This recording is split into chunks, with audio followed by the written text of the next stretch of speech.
Hello friends, कैसे आप सब। उम्मीद है आप सब ठीक होंगे।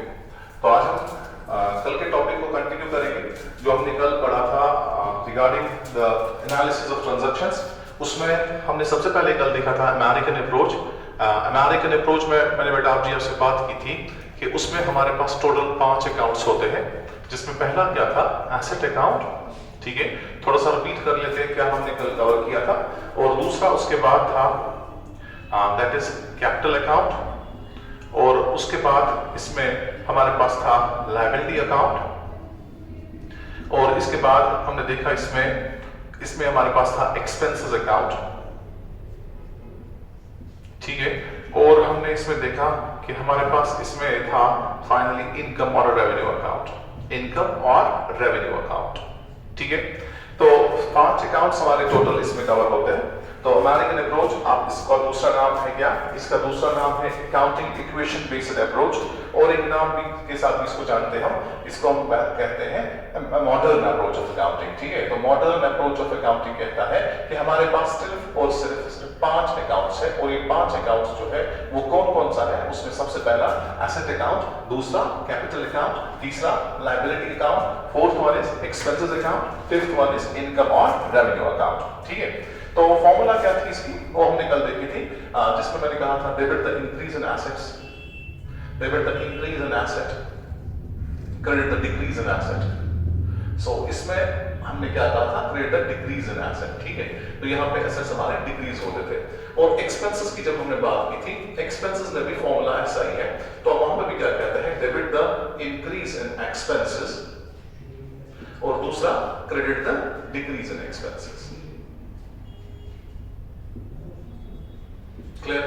ओके, उसके बाद कैपिटल अकाउंट है। कैपिटल अकाउंट में हमने क्या कहा था, debit the decrease in capital.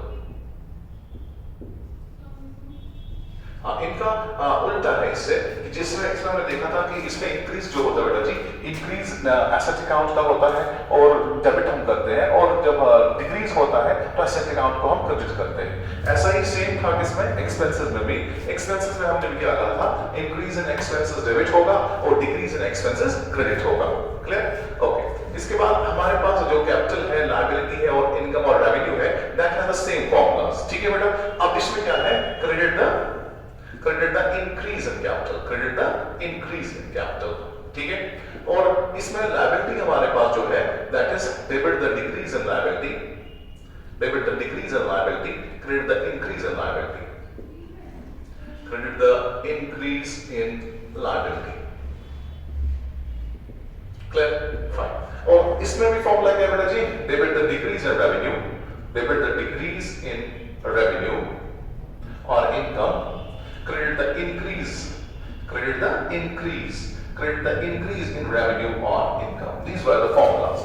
हाँ, जो मॉडर्न इक्वेशन या मॉडर्न सिस्टम ऑफ अकाउंटिंग है, या जिसको हम accounting equation based approach of accounting कहते हैं, या जिसको हम अमेरिकन अप्रोच ऑफ अकाउंटिंग कहते हैं, as per this we have got a 5 group of accounts, that is asset, capital, liability, expenses and income or revenue। तो इस बेसिस पे आज हम देखेंगे कि कौन सा किसके अंदर आएगा।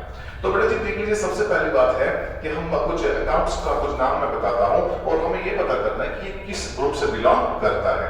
ठीक है, तो सबसे पहले हम बात करेंगे कैश अकाउंट। कल मैंने बोला कैश अकाउंट क्या है, वो एसेट अकाउंट। कैश किसे, कैश अकाउंट अगर मैंने कहा तो वो आपको बताना है कि वो किस वाले इन ग्रुप्स में से बिलोंग करता है। अगर हम कहते हैं लायबिलिटी, लायबिलिटी किस ग्रुप से बिलोंग करेगी, एक्सपेंस किस ग्रुप से बिलोंग करेगा, इनकम और रेवेन्यू किस ग्रुप से बिलोंग करेगा। तो इसी तरीके से हर एक अकाउंट जो यहाँ पे दिया हुआ है उनका अपना अपना ग्रुप होगा। हर एक अकाउंट अपने अपने किसी न किसी ग्रुप से बिलोंग करता है। ऑन दैट बेसिस हम देखेंगे किस तरीके से हमें ट्रांजैक्शंस को आगे रिकॉर्ड करना है। क्लियर? तो आज मैं कुछ यहाँ पे ट्रांजैक्शंस लेता हूँ, और उन ट्रांजैक्शंस को हम एनालिसिस करेंगे। We will go for an analysis of transactions. That is very important to understand the basics of debit and credit। अगर आपको डेबिट और क्रेडिट का होल्ड करना है तो आपको एनालिसिस करनी है। आपको पहले ट्रांजैक्शन को प्रॉपर्ली अंडरस्टैंड करना है। देखिए, ट्रांजैक्शन को अंडरस्टैंड करना ही सबसे इंपॉर्टेंट है। बहुत सारी जगहों पे बच्चों को मोस्टली गलती होती है डेबिट और क्रेडिट को अंडरस्टैंड करने में, या डेबिट और क्रेडिट कहीं पे आपका एमसीक्यू आता है तो आप उसको प्रॉपर्ली क्वेश्चन को नहीं कर पाते, क्या कभी गलत हो जाता है। रीजन ये होता है कि ट्रांजैक्शन प्रॉपर्ली हमने अंडरस्टैंड नहीं की होती है। सो मैं रिपीट करता हूं कि ट्रांजैक्शन को सबसे पहले हमें अंडरस्टैंड करना है। First important thing is we have to understand a transaction. See आज मैं कुछ ट्रांजैक्शंस लेता हूं और उनकी एनालिसिस करेंगे, ठीक है। तो उस बेसिस पे फिर पता करना है हमें कि कौन सा अकाउंट, कौन से ट्रांजैक्शन में कौन सा अकाउंट इन्वॉल्व होता है, और उसके बाद उसमें से हमें ये भी देखना होगा कि फिर उनका ग्रुप क्या है, ठीक है। तो मैं दिखा दूंगा यहाँ पे एनालिसिस ऑफ ट्रांजैक्शंस। तो सबसे पहले बात करेंगे सीरियल नंबर, लेता हूं कुछ ट्रांजैक्शन सीरियल नंबर, और यहां पर मैंने लिखी ट्रांजैक्शंस, ठीक है। और ट्रांजैक्शंस के बाद बेटा जी क्या देखना है, ट्रांजैक्शंस के बाद हम देखेंगे name of account involved, name of account involved, clear. इसके बाद हम देखेंगे नेचर ऑफ अकाउंट, और नेचर ऑफ अकाउंट के बाद हम देखेंगे यहां पे नेक्स्ट क्या होगा कि उसमें हम देखेंगे इसका इफेक्ट क्या हो रहा है, इफेक्ट। और उसके बाद हमें देखना है debit and credit. This is very important, इसी से पता चलेगा किस चीज को डेबिट करना है और किस चीज को क्रेडिट करना है। तो मैं कुछ ट्रांजैक्शंस लेता हूं यहां पे। सबसे इंपॉर्टेंट चीज मैंने क्या कहा आपसे कि हमें सबसे पहले ट्रांजैक्शंस को एनालिसिस करनी आनी चाहिए, हमें ट्रांजैक्शंस को एनालाइज करना आना चाहिए। किस ट्रांजैक्शन में किस टाइप का अकाउंट इन्वॉल्व होता है, उनका नेचर क्या है, फिर कौन सी चीज उसमें डेबिट होगी, कौन सी चीज क्रेडिट होगी, वही आज हम देख लेंगे, ठीक है। तो सबसे पहले एनालिसिस ऑफ ट्रांजैक्शंस में मैं पहली ट्रांजैक्शन लेता हूं, जैसे कि एक सिंपल ट्रांजैक्शन मैंने ली, Rahim commenced business with cash rupees 50,000, comma furniture rupees 10,000। So Rahim जो है एक बिजनेसमैन, ये कमेंस करता है अपने बिजनेस को, और बिजनेस कमेंस करने में ये पहले सबसे पहले क्या है, इसमें कैश कितना 50,000, और इसमें फर्नीचर है कितना 50,000। तो इसमें हमें देखना है कि कौन कौन सा अकाउंट इन्वॉल्व है। सबसे पहले हम देखेंगे कि इस ट्रांजैक्शन में कौन कौन सा अकाउंट इन्वॉल्व होता है। सबसे पहले हमें जो दिखाई दे रहा है वो है कैश। कैश हमारे पास इन्वॉल्व हो गया, तो मैंने इधर लिखा name of account cash account. उसके बाद हमारे यहाँ पे क्या आता है बेटा जी, फर्नीचर, तो मैं लिखूंगा इधर क्या, फर्नीचर अकाउंट, ठीक है। और इसके बाद इसमें बेटा जी इन्वॉल्व क्या हुआ, जब हम बिजनेस स्टार्ट करते हैं, पैसे बिजनेस में आपने लगाए और आपके पास कुछ फर्नीचर था, वो भी आपने बिजनेस में इंट्रोड्यूस किया, तो ये दोनों चीजें जो बनी ये कैपिटल बन गई। तो हमारे पास जो कैपिटल यहाँ पे है इन कैश है 50,000, और in the form of a kind that is a furniture that is 10,000। सो हम कह सकते हैं इसमें एक और अकाउंट इन्वॉल्व होगा, दैट इज कैपिटल अकाउंट। देखिए अब कैपिटल क्यों रहा है, कि रहीम इसमें है, Rahim is the owner of the business. तो ओनर का तो हम यहाँ पे कि अकाउंट बनाने के लिए हमारे पास कौन सा अकाउंट है, दैट इज कैपिटल अकाउंट। तो कैपिटल अकाउंट हमारे पास ओनर है जो बिजनेस में, इसमें एसेट्स, इसमें कैश हमारे पास क्या है बेटा जी, एसेट। अब यहाँ पे क्या है, nature of account. Nature of account का मतलब होता है कि ये उन 5 अकाउंटों में से किस अकाउंट से बिलोंग करता है। जिन 5 अकाउंटों की हमने अभी बात की, asset account, capital account, liability account, income और revenue account and expenses account, उनमें से ये हमने पहला पॉइंट इसमें क्या देखा, name of account involved in a transaction. ये रही आपकी ट्रांजैक्शन। आपको कहना है कि इस वाली ट्रांजैक्शन में आपको कौन सा अकाउंट इन्वॉल्व होता है। तो आपको कौन सा अकाउंट इन्वॉल्व होता है, पहला कैश अकाउंट, दूसरा फर्नीचर अकाउंट और एक कैपिटल अकाउंट। अब इसके बाद हम नेचर पता करेंगे। नेचर का मतलब उन 5 ग्रुपों में से किससे बिलोंग करता है। कैश मैंने क्या कहा, दैट इज एन एसेट। आप बताइए बेटा जी, फर्नीचर भी क्या है, वो भी एसेट है, और कैपिटल के लिए हमारा ग्रुप का नाम भी वहां कैपिटल अकाउंट नहीं है, ठीक है। अब देखिए इफेक्ट क्या होता है, सर आपका इस ट्रांजैक्शन से ना कैश बिजनेस में इंक्रीज होगा, कैश इंक्रीज हो रहा है, कैश इज गेटिंग इंक्रीज, ठीक है। सो कैश एक एसेट है और वो क्या हमारे बिजनेस में हो रहा है, इंक्रीज, ठीक है। कैश इज गेटिंग इंक्रीज, तो कैश हमारा जो है बेटा, कैश क्या हो रहा है, इंक्रीज हो रहा है। और फर्नीचर हमारे पास है, वो भी एक एसेट है, तो फर्नीचर हमारे पास बिजनेस में पहले कुछ नहीं था, अब वो भी इंक्रीज होगा, ठीक है। तो इंक्रीज हो गया फर्नीचर। और जब बेटे बिजनेस में आपके पास कैपिटल था, तो कैपिटल आपके पास पहले कुछ नहीं है, अब वो भी इंक्रीज हो गया, तो यहाँ पे इंक्रीज हो गया कैपिटल। क्लियर? तो अब हमने क्या देखा कि कैश अकाउंट जो है that is a name of a account involved in transaction, second one is the furniture, third one is the capital. तो इनका नेचर हमने देखा। नेचर का मतलब क्या है कि ये किस ग्रुप से बिलोंग करता है। तो हमने सबसे पहले देखा कि एसेट अकाउंट है, cash is an asset account, furniture is an asset account, capital is the capital account. Capital account का नेचर खुद कैपिटल ही है। तो हम क्या देख रहे हैं, इफेक्ट क्या करा इस ट्रांजैक्शन से। इफेक्ट का मतलब बेटा अंडरस्टैंड करना। इफेक्ट जब भी कभी ट्रांजैक्शन से किसी अकाउंट को लगता है, या तो वो अकाउंट इंक्रीज होगा या तो वो अकाउंट डिक्रीज होगा। इफेक्ट का मतलब यहाँ पे वही है, या तो इंक्रीज होगा या तो डिक्रीज होगा। जब भी कोई ट्रांजैक्शन होगी there will be either increase और there will be a decrease. ठीक है, ओके। तो अब देख लीजिए आपका कैश जो है, कैश आपका यहाँ पे इंक्रीज हुआ, तो हमने पता है कि एसेट जब इंक्रीज होता है तो वो हम डेबिट करते हैं। क्या करते हैं? डेबिट। तो इसका मतलब हुआ कैश अकाउंट इसमें डेबिट होगा क्योंकि कैश इंक्रीज हुआ था। और furniture that is again asset. Asset account की फॉर्मूला क्या है जरा बताइए? Debit the increase in asset, credit the decrease in asset. तो हमारे पास एसेट इंक्रीज जब हो गया तो हम उसको डेबिट कर लेते हैं। ठीक है। और कैपिटल अकाउंट जब बेटा जी इंक्रीज होगा उसकी फॉर्मूला भी मैंने बताई है। फॉर्मूला ऑफ कैपिटल अकाउंट क्या है? Debit the decrease in capital, credit the increase in capital. तो हमारा कैपिटल इंक्रीज हो गया है बिजनेस में, तो हमें यहाँ पे क्रेडिट करना है। तो देखिए जर्नल एंट्री अब आपको आसानी से समझ आएगी। तो हम कह सकते हैं cash account debit, furniture account debit, capital account credit. Cash हमारा डेबिट होगा कितना? वो डेबिट हमारा होगा 50,000 और फर्नीचर हमारा डेबिट होगा कितना? 10,000। सो कैपिटल टोटल बन गया कितना? 60,000। That will be credited. तो इसमें दो एंट्री, दो अकाउंट डेबिट हो गए, एक अकाउंट क्रेडिट हो गया। तो टोटल कैपिटल आपका कितना है? 60,000, जिसमें इन कैश 50,000 है और इन काइंड 10,000 है। You got it? Clear? Okay. Next transaction बेटा जी देख लेते हैं। मैं एक नेक्स्ट ट्रांजैक्शन देखता हूं, बात को अंडरस्टैंड कर लेना। नेक्स्ट ट्रांजैक्शन मैंने क्या ली? Purchase goods on cash rupees 15,000। Clear? अब मैं क्या कर रहा हूं? मैं गुड्स परचेज कर रहा हूं। ठीक है। हाँ, यहाँ पे आपको जब अकाउंटिंग इक्वेशन हमने पढ़ी थी, मैंने आपको वहां पे बोला था कि हम गुड्स का एक अकाउंट बनाए। वहां पे मैंने गुड्स के लिए स्टॉक से रिप्रेजेंट उसको किया था। एक very important point to understand, very important point to remember. So यहाँ जब गुड्स की बात करते हैं, गुड्स का कोई सेपरेट अकाउंट नहीं होता। गुड्स के लिए हम कोई अकाउंट नहीं बनाते, ना हम गुड्स का अकाउंट बनाते हैं, ना हम स्टॉक का कोई अकाउंट बनाते हैं। फिर क्या करते हैं सर? तो याद रखिएगा कि जब हमें गुड्स दिखाने होंगे तो गुड्स में दिखाने के लिए आपको उनके इवेंट्स को रिकॉर्ड करना है। जो गुड्स से रिलेटेड एसोसिएटेड इवेंट्स होंगे हम उन्हीं का रिकॉर्ड अकाउंट्स में करते हैं। We record only the associated events which are related with the goods. So we have an event that is called purchases. Purchases will increase your stock. Purchases will increase your goods. Fine.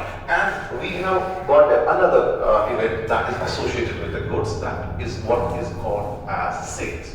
When once you are selling the goods, it means your stock is getting decreased.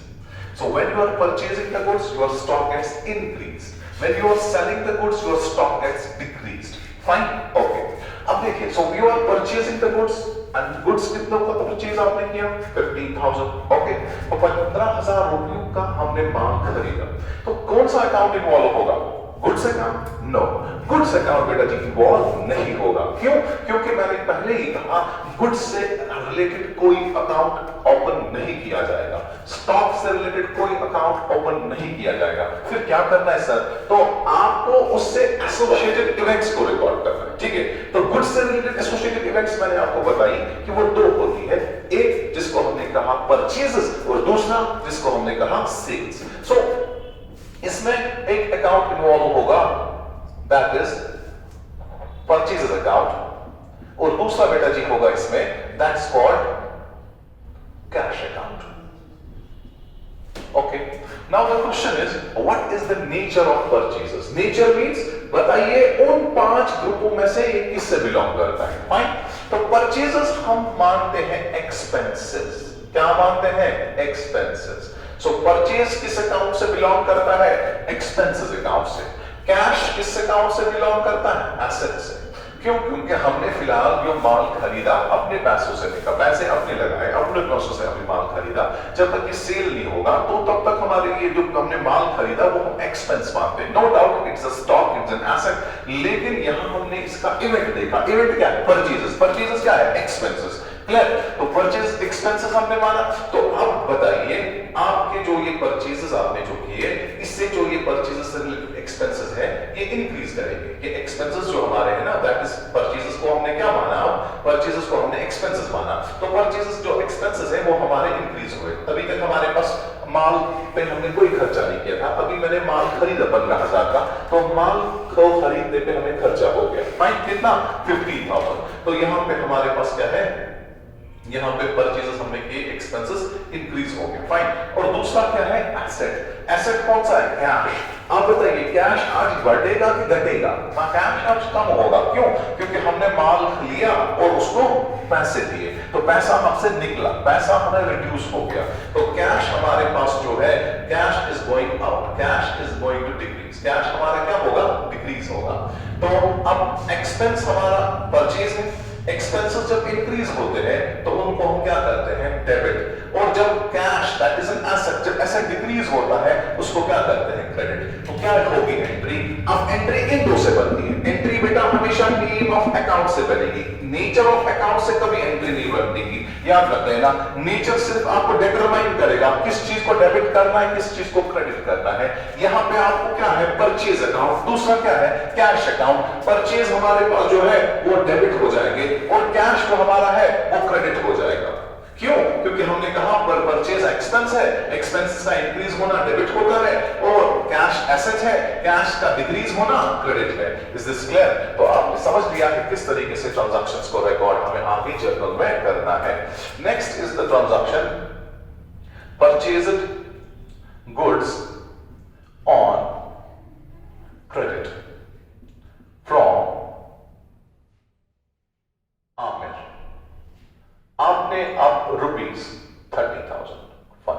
Again you have purchased goods, but now we are purchasing goods on credit. इससे पहले जो हमने purchase किया that was on cash, now we are purchasing the goods on credit. Fine.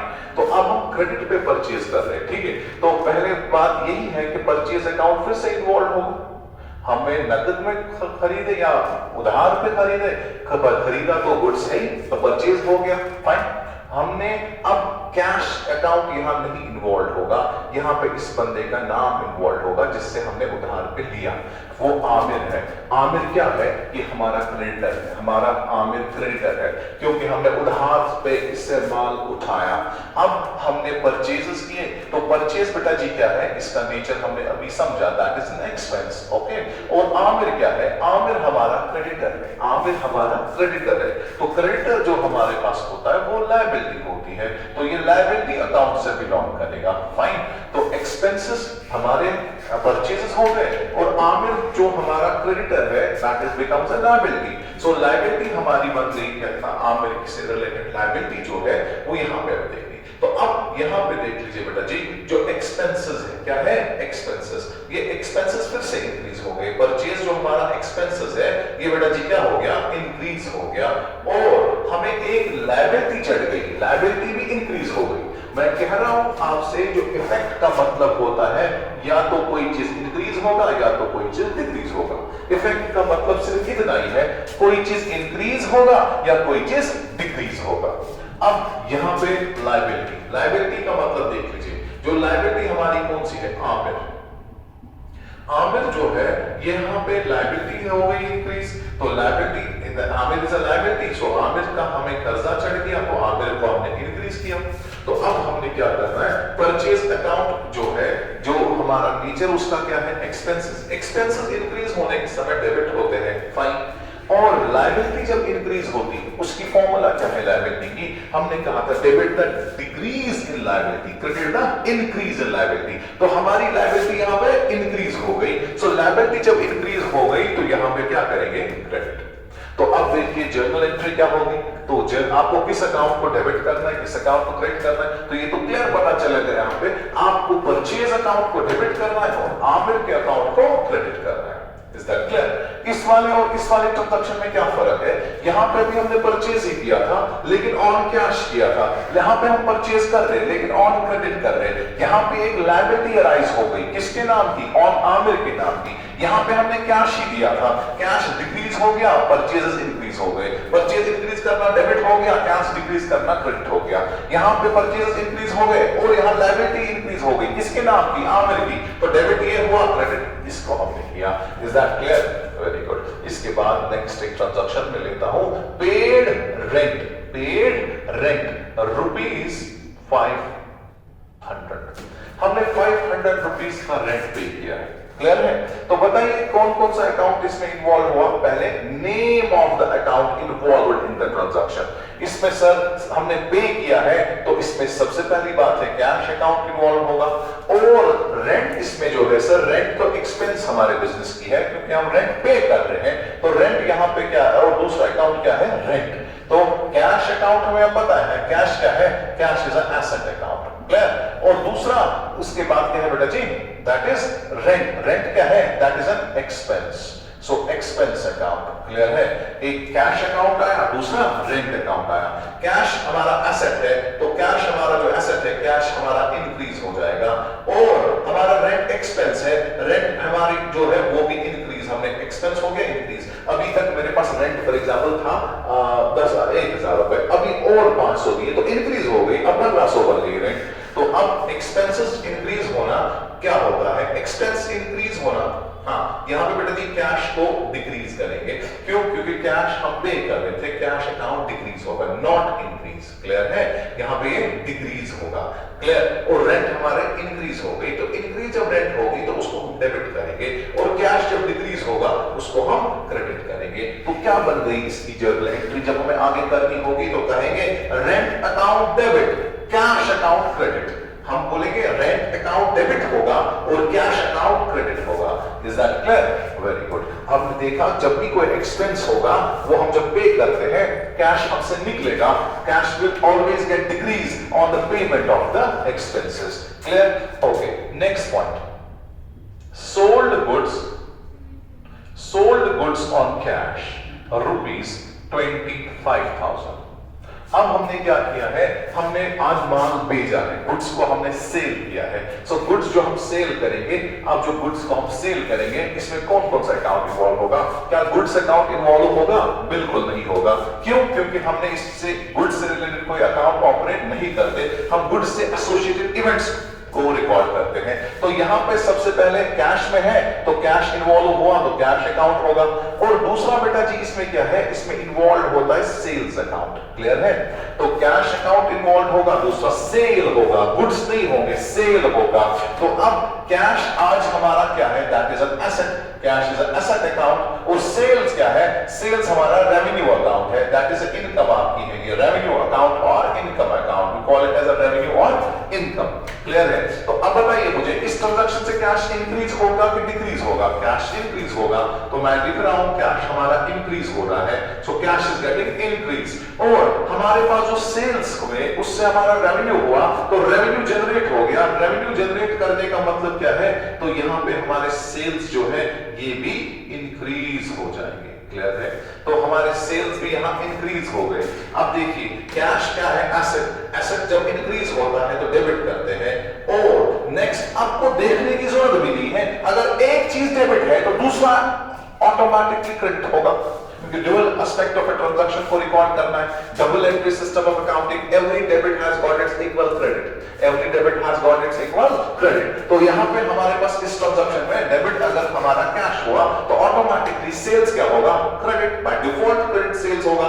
अगर check भी करेंगे, देख लीजिए कैसे, सेल्स रेवेन्यू है, रेवेन्यू क्या कहता है? Debit the decrease in the revenue, credit the increase in revenue. Sale होने से हमारा रेवेन्यू इंक्रीज हो गया तो यहां पे इसको हमने क्रेडिट किया। तो क्या होगी जर्नल एंट्री? आगे कहेंगे sir cash account debit, sales account credit. Clear है? Cash account debit, sales account credit. Clear? Okay, इसके बाद देख लीजिए नेक्स्ट। अब है हमारे पास transaction sold goods on credit. Sold goods on credit to Ramesh,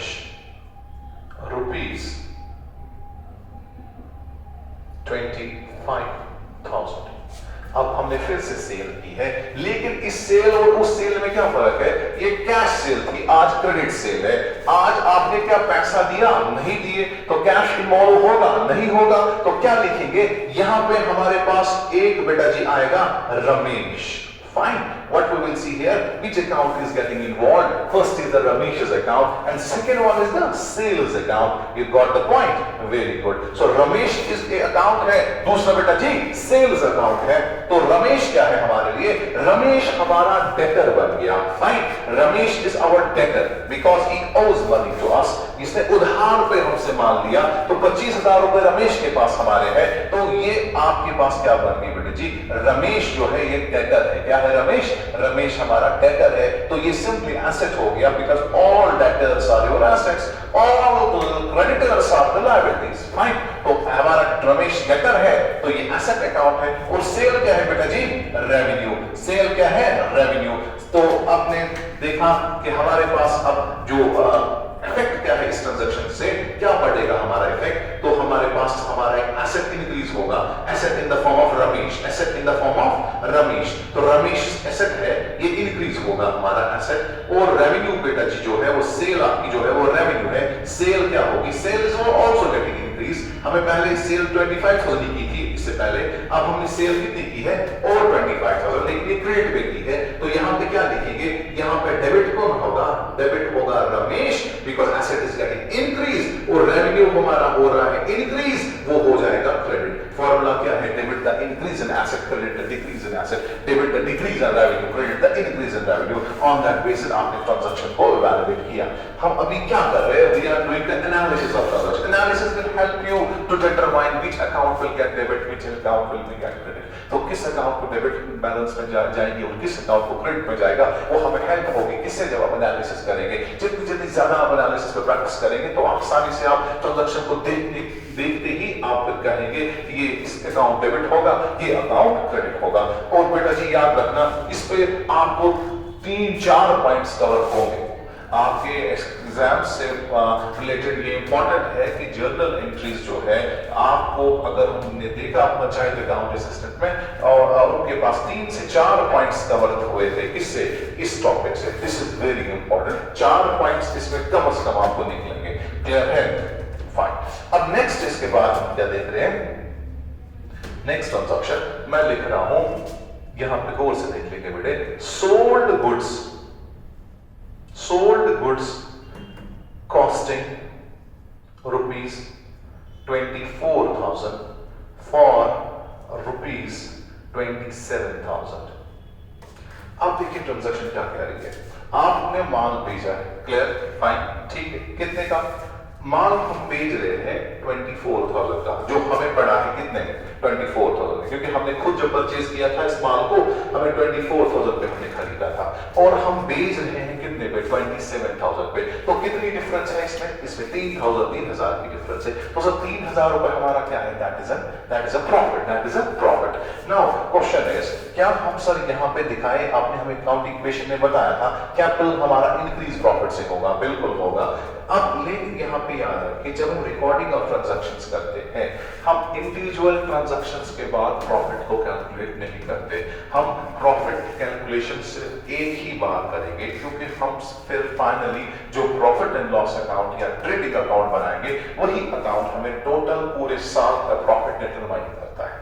हम यहाँ सिंगल एंट्री बेस पे, सिंगल एंट्री के बाद ही, इंडिविजुअल एंट्रीज के बाद ही प्रॉफिट को डिटरमाइन नहीं करेंगे। याद रखना, जब आपको यहाँ दिया होगा कॉस्ट प्राइस भी, सेलिंग प्राइस भी, एंट्री हमेशा सेलिंग प्राइस पे होगी, कॉस्ट प्राइस पे नहीं होगी। फिर से मैं कह रहा हूं, जब भी आपको ट्रांजैक्शन ऐसी हो जहां पे कॉस्ट प्राइस भी दिया है, सेलिंग प्राइस भी दिया है, और ट्रांजैक्शन होगी सेल से रिलेटेड, हमेशा लेना कौन सा प्राइस? Selling price. कौन सा प्राइस? Selling price. क्यों? क्योंकि हम अभी सेलिंग प्राइस के हिसाब से ही दिखा रहे हैं हमने कितना माल भेजा है।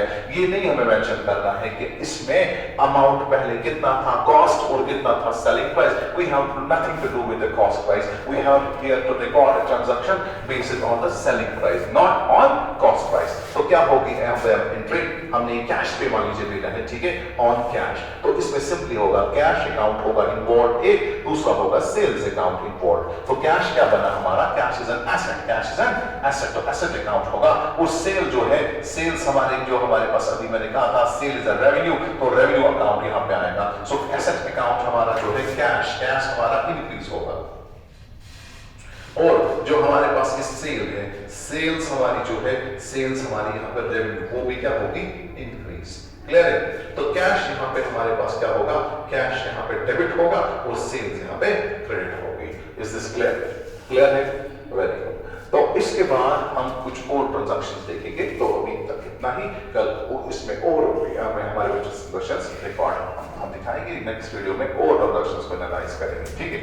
ओके।